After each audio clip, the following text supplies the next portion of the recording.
婚礼前一天，未来婆婆发话：你叫李新宇，我儿子叫林天，宇比天大，你名字压他一头，会坏他气运。你以后就叫李瑜，年年有余。今天去改好，不耽误明天结婚。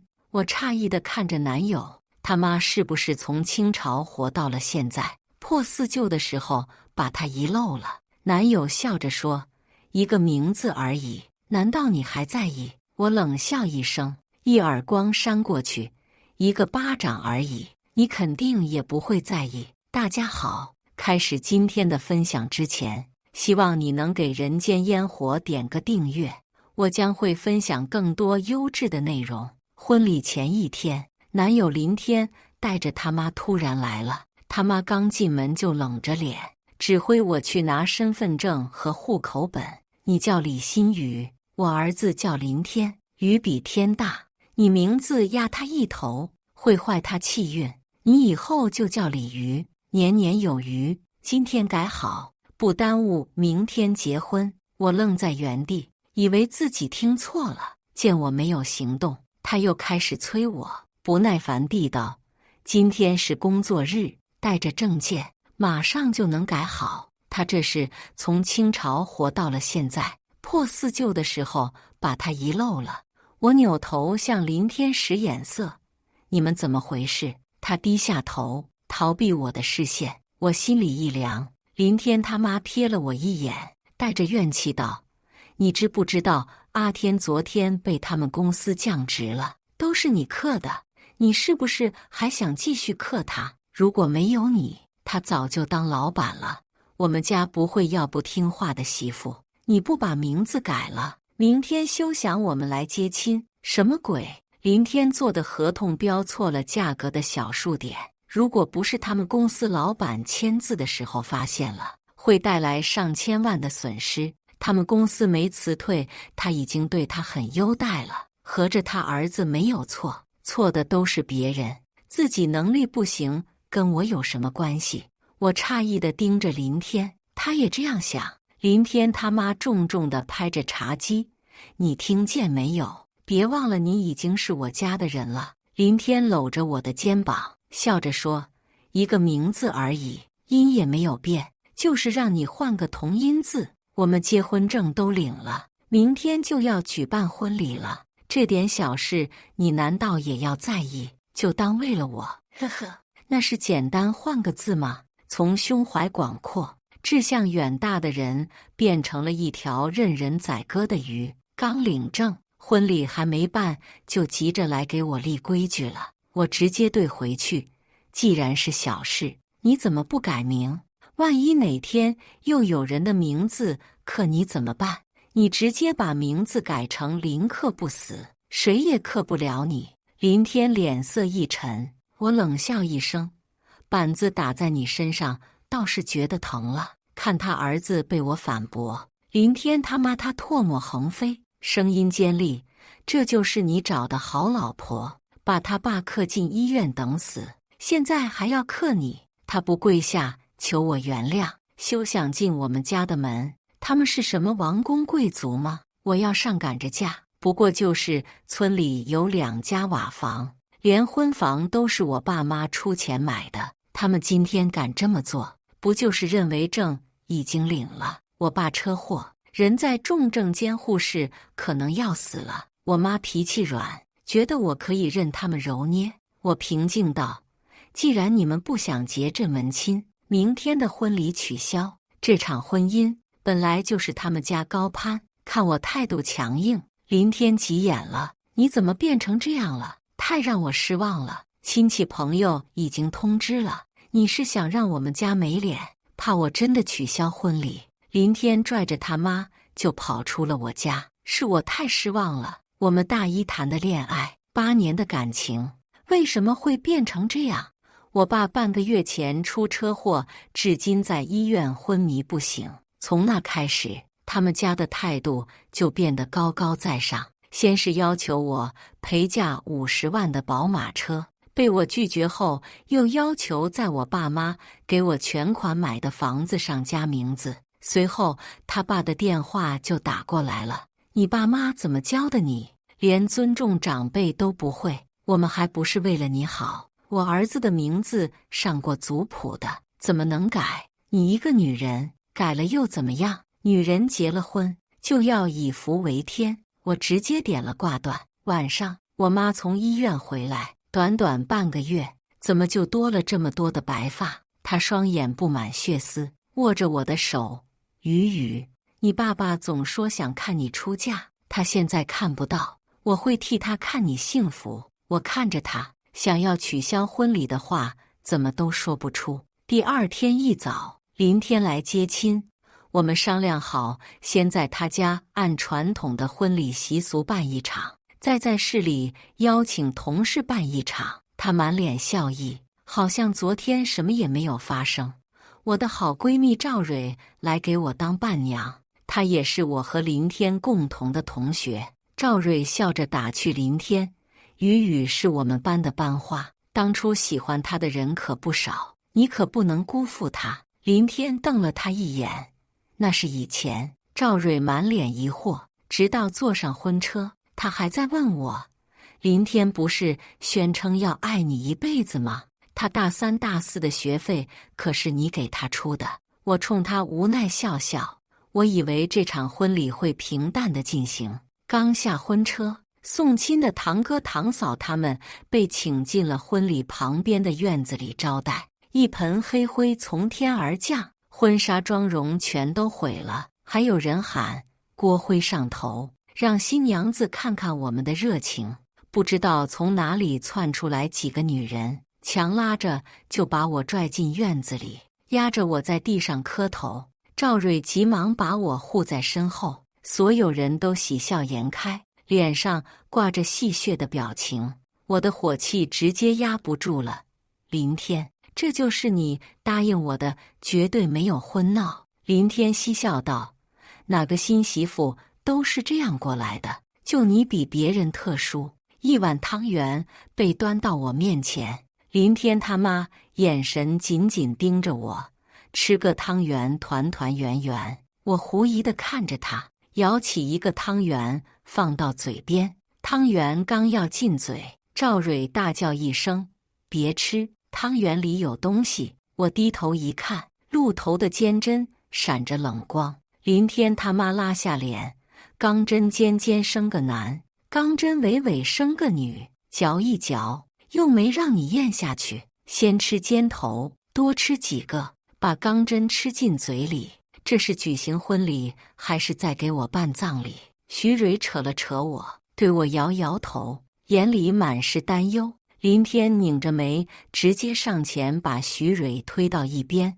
大喜的日子，为我受点委屈怎么了？我没好气地看着他，你吃几个，我吃几个，你敢不敢吃？我端起那碗汤圆摔在地上，我吃你大爷！仪式你不想走完，那就到此为止。林天他妈黑沉着脸，结婚证你都领了，你就是我家的人，你不懂规矩，我替你爸妈教教你。新媳妇磕头拜天地了，随着司仪的一声唱和，林天他爸爸妈妈坐在前面的椅子上，新媳妇谢公公婆婆养育丈夫之恩。我身后站着的那几个女人抓着我的胳膊，用力把我往地上压。徐蕊被林天的伴郎拉到一边，我被人使劲一摁，咚的一声，重重磕在地上，眼前一黑，又跪摔在他们说是驱邪的火盆旁边。婚纱一边被卷起的火舌吞噬。心语，我抬头一看，赵蕊被人群挤在中间，林天的3个伴郎有意无意地碰她的身体，有一个染着黄头发的伴郎伸手就要往她胸口摸，还拉扯她的裙子。伴娘的胸脯这么鼓，是不是把红包藏起来了？说不定藏裙子里了，我们可要好好找找。我大喊一声：“我操你大爷！”我什么也顾不得了，冲进人群，把他们一个个扒开，一拳砸到刚才伸手的男人脸上。垃圾！一拳又一拳，我使了全力，他脸上很快就见了红。直到赵蕊拽着我大人的胳膊，我才恢复了清醒。周围的人炸开了锅，摸你是给你面子，那是看得起你。今天你们要是不管，新媳妇要骑在你们全家人头上了。林天他妈推着林天上前开哭，我们被他欺负成什么样了？你要是不教训他，大家怎么看你？怎么看我们家？周围的人不同起哄，让女人骑在头上，还算什么男人？大乖的媳妇，柔软的面，女人不打可不行。林天脸色越来越难看，眼底浮上一抹狠戾。啪的一声，我被重重的一巴掌打得眼前发黑，口腔里溢出血腥味，脸迅速地肿了起来。他冷冷地喊了一句：“婚礼继续。”这一巴掌彻底打醒了我。如果我还因为8年的感情对他有所期待，现在没了。温柔贴心的他不过是装出来的，他就是一个品行低劣的小人。趁他不注意，我狠狠地往他下3路踢了一脚，他双手捂住，倒在地上痛呼。我拉着赵蕊就往外跑，这场婚礼办不成了。林天他妈看着林天的惨样，大骂：“小贱人，我看你怎么走出我家的门！”周围的人堵在门口，好像我和赵蕊根本不是有思想的人，是可以任他们操纵的木偶。礼仪廉耻被他们丢到一边，推搡间，数不清的手往我身上摸，一个又一下狠狠地掐在我身上。我死死抓着要滑落的婚纱，我大声呼救的声音被起哄声压了下去。赵蕊的尖叫声响起，我什么也顾不得了，拉着一个往我身上摸的男人的胳膊，就用尽全身力气咬了上去。啊！他捂住流血的胳膊，疼得躺在地上。人群才散开，我披头散发把赵蕊护在怀里，哭着和他道歉：“对不起，对不起。”林天讨好地对地上躺着的男人道歉，骂骂咧咧，冲我就是一脚，把人拉进婚房，让他给你们赔罪。我看着林天眼里的恶毒，他想干什么？他捏住我的下巴，在我耳边轻声说：“给脸不要脸的贱货，反正我们领了证，你爸也要死了，我何必再跟你装？我看你一会儿怎么装贞洁烈女。”又冲着人群大声道：“一会闹新娘不用给我面子，大喜的日子都开心开心。”不好的预感涌上心头，人群把我和赵蕊拉开。蕊蕊，我被往婚房里拖拽，房间门口还挂着一条林天裤子，让他从裤裆下钻过去，让林天一辈子压着他。等会窗帘一拉，灯一关，我们好好教教他规矩。几个男人虎视眈眈，恨不得现在就动手。旁边的女人唾弃地看了我一眼，狐狸精。赵蕊被几个男人往另一个屋里拉，还在嬉闹着拖。他们的目的不言而喻。我又气又急，挣扎开压着我的手，冲到客厅的桌子前，拿起水果刀就冲着人群挥舞。他们才害怕起来。我冲到赵蕊被拉到的那间屋子里，她正躲在角落瑟瑟发抖。我们冲到院子里的时候，林天还假模假样的劝我：“雨，你确定要闹到这个地步？我们可是夫妻。”我把刀尖冲向他：“你如果把我当妻子，刚才就干不出那样的事。”雨，怎么回事？堂哥踹开门冲了进来，他们欺负我，让我磕头，扒我的衣服，还让我钻林天的裤裆。说着，我的声音渐渐带上了哭腔。堂哥气急，握着拳头要揍林天。我抓住他的胳膊，多的是办法报复回去，不用自己出手。我们走。等我们坐上车，林天他们村的人举着锄头、铲子和棍棒堵在车前。林天他爸狠毒地道：“他收了我们舅家的彩礼想跑，乡里乡亲的，今天他要是跑了，你们家的媳妇还不有样学样？”我尽量缓和语气劝道：“这是犯罪，你们要为了他把自己搭上吗？”林天他爸呸了一口：“什么犯罪？法不责众，动手！”他们聚集在车的一边，车开始不停摇晃倾斜，玻璃被砸得出现裂痕，报了警。可出警还需要时间，车马上就要侧翻。林天一家站在车前，恶狠狠地看着我，脑海突然浮现了婆婆杀儿媳、儿子出谅解书的新闻。他们真的敢把我弄死在这，一人顶罪，全家富裕。堂哥狠狠拍了一下方向盘，这群人都是法盲吗？都怪我，都是我的错，是我把豺狼引回家。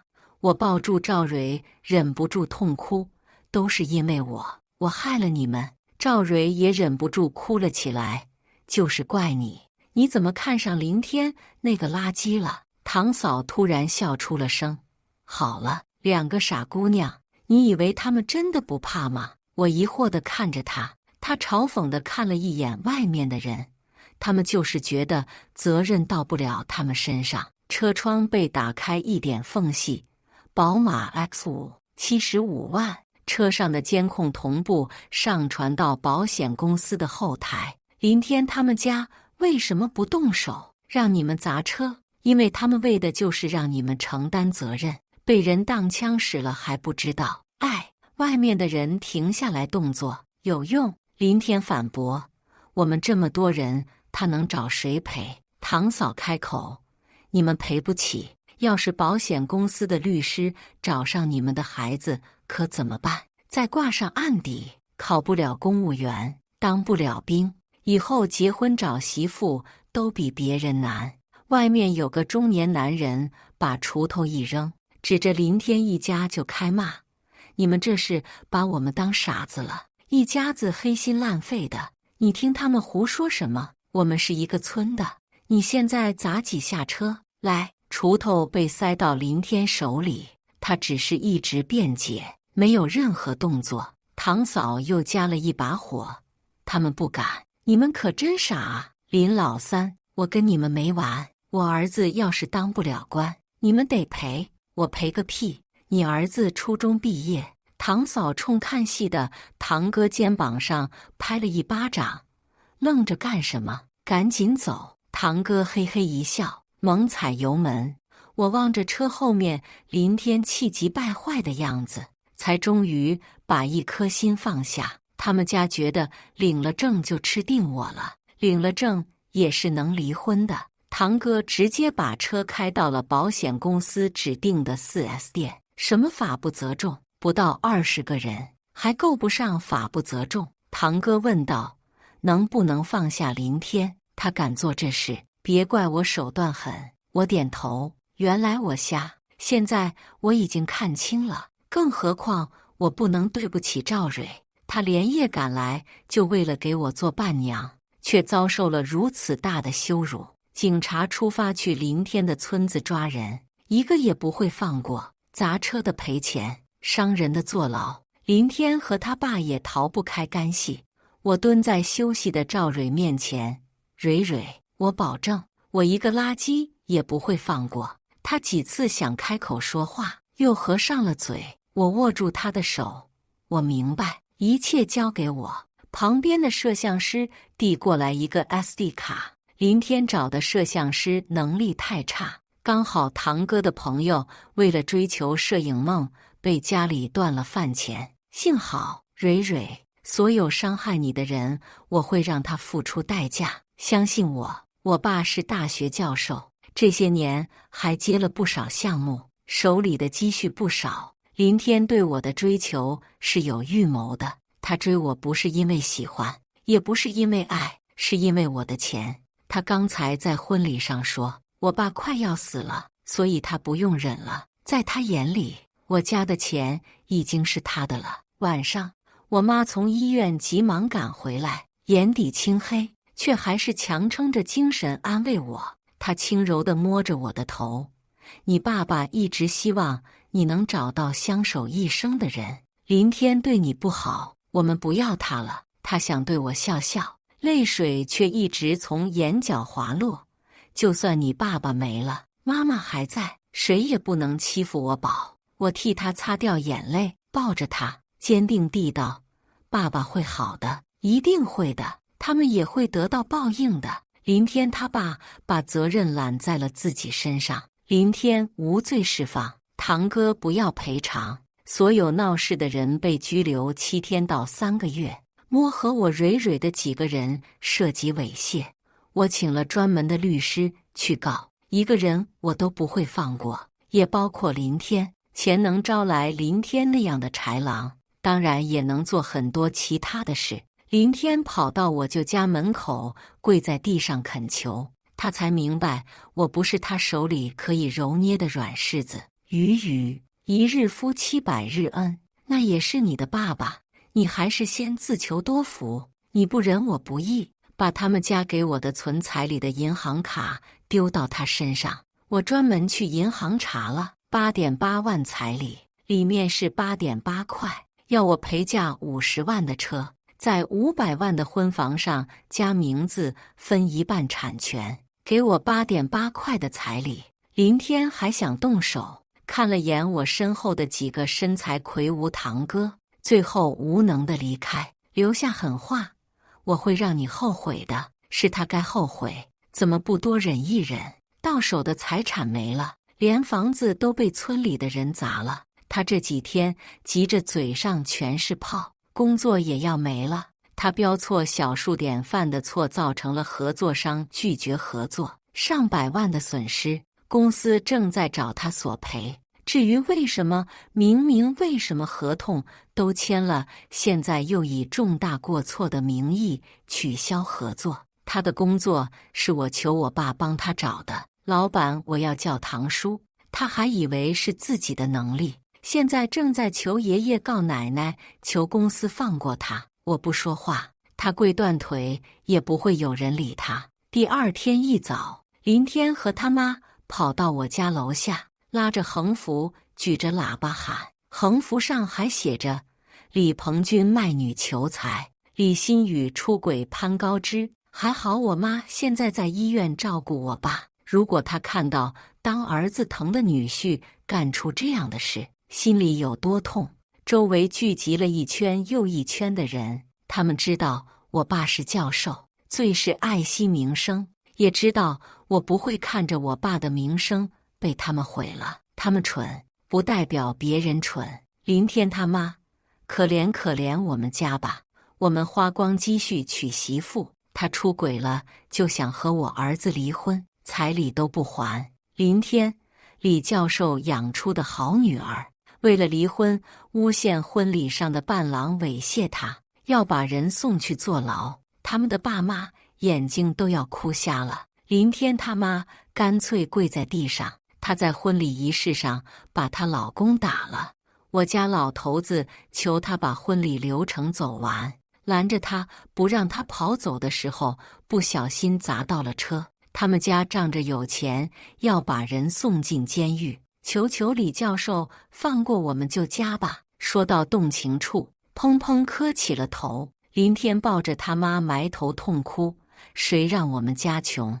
李新宇他爸是大学教授，有权有势，我们只能磕头认错，再大的委屈也要咽到肚子里。我爸年纪大了，我只想让他安度晚年。做儿子的不孝啊！也不知道他们从哪里搞来的林天躺在地上的照片，帮帮我们吧！投诉到李鹏君的学校，让学校开除他。我走下楼，围着的人正指指点点，我知道他们想干什么，拿我们舅家的名声，逼我出钱给林天还赔款，再把他爸和村里人放出来。他们现在在村里已经成了过街老鼠，人人喊打。不是所有人都跟他们村子里的人一样好骗。小雨是我们看着长大的，他是什么样的人我们都清楚。他竟然气得打你了，肯定你是干坏事了。李教授一家多好的人，这些年资助了多少贫苦学生。邻居赵奶奶抓起一把篮子里的菜就扔到了林天头上，不是个好东西。李教授生病之后，他们逼小雨把他爸妈给他买的婚房加上他的名字，还要小雨赔价50万的车。不知道是谁吐了口唾沫，飞到林天的脸上，又滑到他嘴边，突然有点恶心。我举起手机对准他们俩，林天，你爸把责任都担过去之后，我还发愁你没受到教训怎么办？现在好了，恶意传播谣言，侮辱他人，够你被拘留几天了。可惜你年薪40万的工作了。林天脸色变了又变，突然想到了什么，语气傲慢：我们是夫妻，这是夫妻矛盾，警察才不会管。我笑道：你忘记我妈了，她能告你侮辱我爸。又提醒了一句：你不是收到我起诉离婚的传票了？林天气急败坏：我不同意就离不了，耗也要耗死你。他妈极其不要脸的道：对，让他把钱都给我们，不给就不离婚。男人打老婆不犯法，把他拉回我们家，天天打他，让他跪着给我洗脚。邻居赵奶奶上前冲他就是一巴掌，扯着他的头发一下一下扇，又马上窜到林天面前，左边右边就是2巴掌，扇完以迅雷不及掩耳之势往地上一躺。哎呦，我老太婆今年80了，我的腰好疼啊，我的腿也好疼啊。谁能想到她昨天还能拉单杆？林天他妈捂着脸大喊着要报警。林天顶着巴掌印让他闭嘴。80岁的奶奶要是气狠了出什么事，害怕的是他们。赵奶奶偷偷冲我眨了眨眼，我悄悄竖起大拇指：厉害了，我的奶！周围几个爷爷奶奶跃跃欲试，欺负老人。我们找到他公司，让他老板开除他，还要让他上新闻，让所有人都知道他道德恶劣。林天怒火中烧往后退：李新宇，我今天先放过你，可我不会放过你。李新宇和他妈像落水狗一样跑走后，安抚好周围的爷爷奶奶，我拿起手机拨通了电话。可以开始了。林天会求着我跟他离婚，林天的公司向他索赔，但是没有辞退他。如果林天的工作没了，以他的学历和能力，他再也找不到如此高薪的工作。他现在迫不及待地找寻所有的办法在公司留下来，想尽一切办法把公司索赔的钱凑出来。公司派他负责接待新客户的时候，他恨不得24个小时全陪在客户身边。客户邀请他找个地方那个放松一下的时候，他欣然前往。什么地方来钱快，让人一下就上头。短短几天，他就赢了90万，马上就能还清所有欠款。只要再赢一局，他穿得人模狗样的堵在我公司门口，身后还停着他租的豪车，面露得意。李新宇，你们家看不起我，连个50万的车都不愿意赔价。我身后这辆车120万，靠我自己挣的。我耸耸肩，无所谓道：一辆车而已，是你自己买的吗？就算是你自己买的，你有本事挣套房子出来。林天指着我发狠话：一套房子而已，我明天就能买。我现在挣钱的速度是你想象不到的，那我就拭目以待。人一旦被冲动填满头脑，什么也顾不得了。你这几天的财运不错，输了一局而已。林天振奋精神，把手里的筹码又压了上去。啊，又输了，越输越多，越输越想追。很快，他手里的筹码输了干净。我借你10万，很快就能赢回来。他赢了，马上又输了回去，次数多了，他脑子里就剩下一个念头：只要有钱，我就能赢回来。我从阴影处离开，他正一步步地走向死路。短短1周，他手上的欠款滚到了200万。他估计还在好奇，他的好财运怎么没了？说要把他当兄弟的客户怎么不愿意借他钱了？还拿出他签的借条，逼他马上就还，不还就要打断他的腿。他一边担心欠债的消息传到他公司，如果被辞退，他会一无所有，彻底掉进深渊；一边担心追债的会把他打残废，走投无路之下，他来逼我拿钱。他整个人憔悴不堪，双眼布满血丝，身上弥漫着腐烂的气味。我们是夫妻，你们家的钱就是我的钱，我用怎么了？他咬牙切齿走向我。现在这里一个人都没有，不拿钱，我就把你脸划花。我妈说的没错，你克我，把你爸克死了，又来克我。我被他堵在角落，冷笑道：如果我克你，你早死了。你现在遭受的一切都是报应，你们家做恶事的报应。林天愤怒道：不就是让你改个名字，走个婚礼流程，别人都行，你有什么好在意的？你个婊子，你要是乖乖的把婚礼办了，哪里有这么多的事？不在意。我冷笑一声，一个巴掌扇过去，一个巴掌而已，你肯定不会在意。你们干的不就是往我脸上甩巴掌？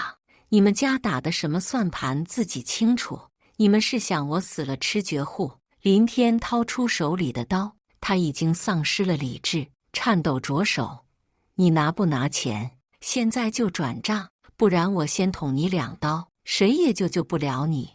我冲他身后抬了抬下巴，人不是来了。林天一看来人，眼神恐惧，手一软，刀摔在地上，瑟瑟发抖地跪在地上求饶：钱总，再给我2天时间，我肯定1分不少的还给你。钱总冲周围的人示意，先断一条腿。林天面色苍白，爬到他面前，拉着他的裤脚指着我道：钱总，这是我老婆，她家有钱，你让她拿钱，她不掏钱就拍她裸照，他妈肯定会拿钱。钱总都被他的不要脸程度逗笑了，冲他心口就是一脚：小瘪三，你把我当什么了？冤有头债有主，你欠的债我就找你还，你不还，那些人的下场你不是看到了？你说我是先断你的那只脚？钱总的视线有意无意地往我身上看，除非有人心甘情愿地替你还。林天双手双脚爬到我面前：雨，救救我！看在我们8年的感情上，你忍心看我被人打死吗？我点头，我忍心。林天不停地在地上磕头：救救我！你家不缺200万的，一日夫妻百日恩。看他磕得差不多了，我开口：行啊，我可以给你100万。掏出手里的离婚协议书放在地上，林天像被烫到一样，瑟缩着身子往后躲。不行，我好不容易跟你结婚，我连你家1毛钱都没看到。我不理他，他怕是忘了他大学2年的学费和他爸生病时的医疗费了。旁边的钱总举起棒球棒：看来你是不想还钱了。林天趴在地上：我签，我要500万。我收起地上的协议书：那好吧，反正等你今天被打死了，我会自动离婚。林天狠毒地看着我：你够狠。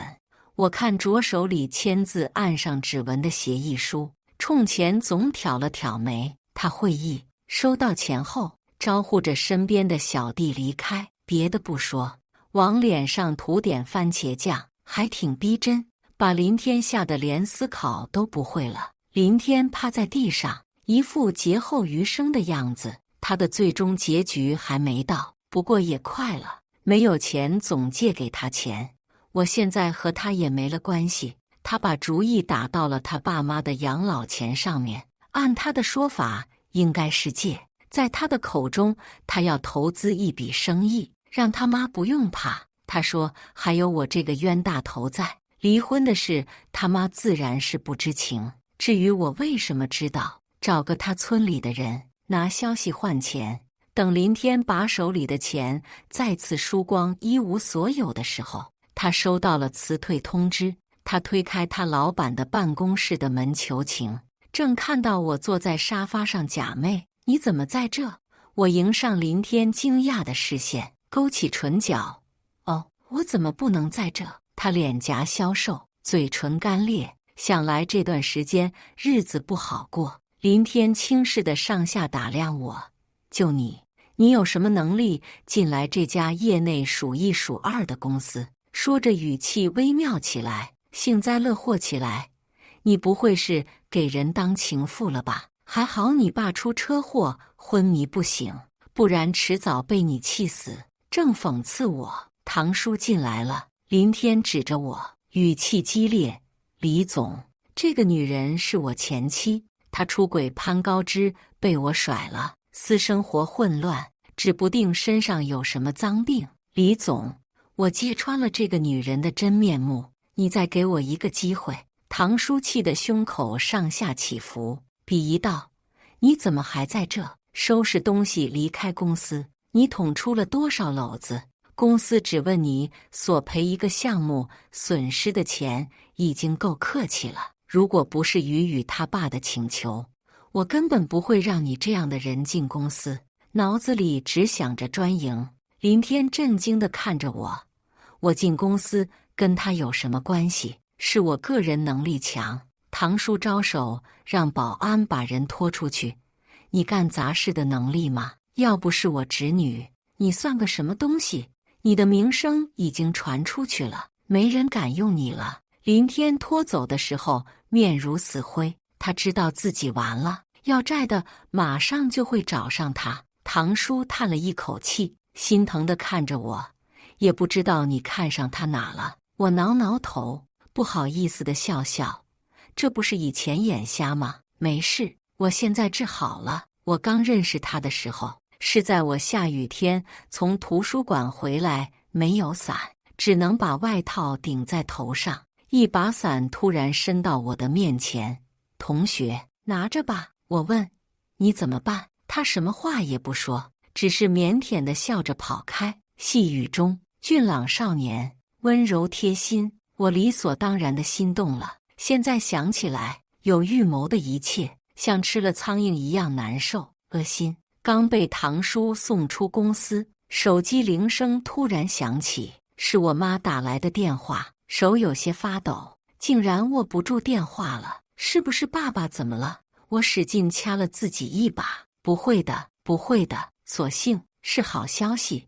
我妈带着哽咽的声音从手机话筒传出来，语气激动：雨雨，你爸爸醒了，快来医院。等我赶到医院，看我爸爸虚弱地抬起手招呼我，我浑身无力摔在了地上。我坐在病床边，庆幸我不会失去爸爸了。我爸说出的话却让我如坠冰窖，浑身颤抖。我出车祸是因为林天，他想我死。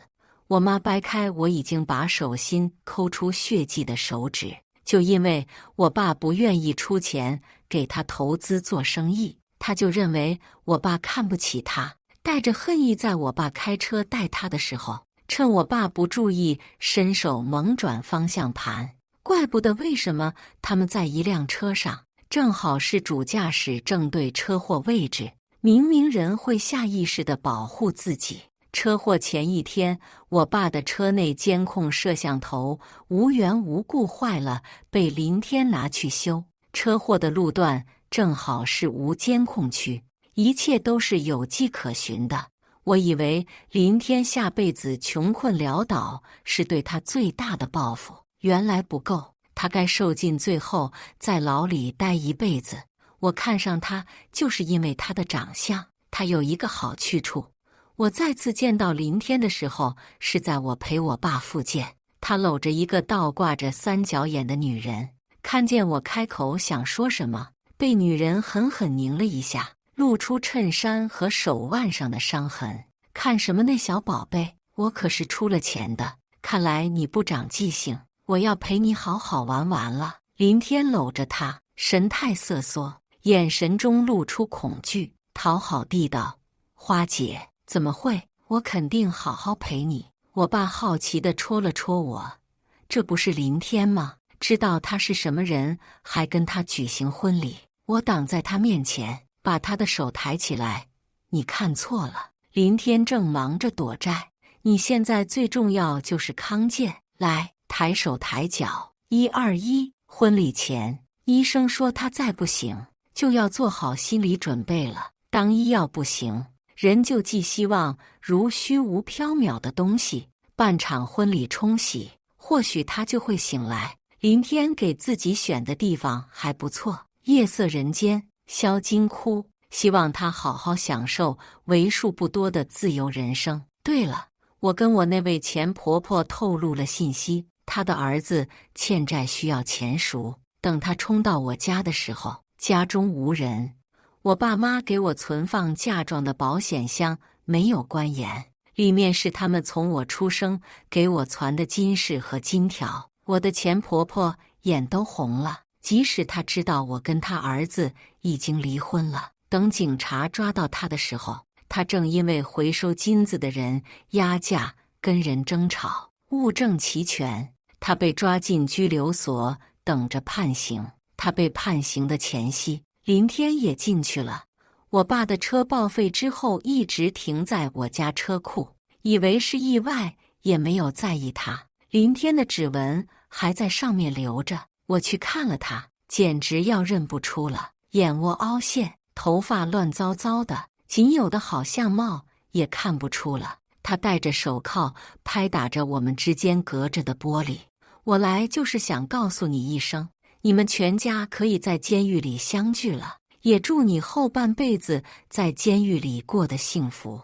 他神色癫狂，指着我叫骂：“是你克的我，你为什么要反抗？为什么？”我冲他挥挥手：“再见了，不是再也见不到了。”看着蔚蓝的天空，真不错。以上就是今天分享的故事。